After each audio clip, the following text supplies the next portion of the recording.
బెండకాయ ఫ్రై అయితే ఇంత బాగా వస్తుందని నేను అస్సలు ఎక్స్పెక్ట్ చేయలేదండి. సూపర్ అంటే సూపర్ గా ఉంది. హలో, అందరూ బాగున్నారు? నేనైతే చాలా బాగున్నాను.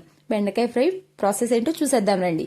దానికోసం నేను 1/2 కేజీ బెండకాయలు తీసుకుని శుభ్రం చేసుకుని ఇదిగో ఈ విధంగా కట్ చేసి తీసుకున్నాను. మీ రుచికి సరిపడా సాల్ట్, 2 టేబుల్ స్పూన్ల వరకు కారం అండ్ కొంచెం పసుపు, 1 టేబుల్ స్పూన్ ధనియాల పొడి, 1 టేబుల్ స్పూన్ అల్లం వెల్లిగడ్డ పేస్ట్, 2 టేబుల్ స్పూన్ల వరకు శనగపిండి, 1 table spoon rice flour, 1 table spoon corn flour వేసి ఇదిగో ఈ విధంగా కలిపేసుకోవాలి. గట్టిగా అనిపిస్తే కొంచెం వాటర్ చేతిలో వేసుకుని ఇలా చిలకరిస్తూ మన మిశ్రమాన్ని రెడీ చేసి పెట్టుకోవాలి. మనం ముందుగానే ఆయిల్ హీట్ చేసి పెట్టుకున్నాం కదా, బెండకాయలు ముక్కలు తీసుకెళ్లి మనం ఆయిల్లో డీప్ ఫ్రై చేసుకోవడం. చాలా అంటే చాలా ఈజీగా చేసేయొచ్చండి.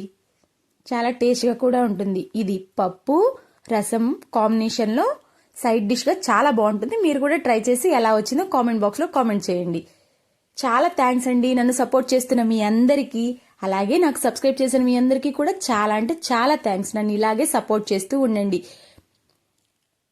ఒక గుప్పెడు పల్లీలు తీసుకొని ఇదిగో ఈ విధంగా వేయించి తీసి పక్కన పెట్టేసుకోండి. కొంచెం కరివేపాకు అండ్ కొంచెం జీడిపప్పు పలుకులు తీసుకుని ఈ విధంగా వేసేసుకుంటే మన బెండకాయ ఫ్రై చాలా అంటే చాలా సూపర్గా ఉంటుంది. మీ దగ్గర ఉంటే వేసుకోండి, లేదంటే స్కిప్ చేసేయచ్చు. చూసారు కదా, నేనైతే పప్పు బెండకాయ ఫ్రై ఇలా తింటుంటే ఉందండి.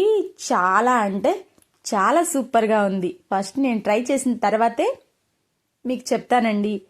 సూపర్గా ఉంది.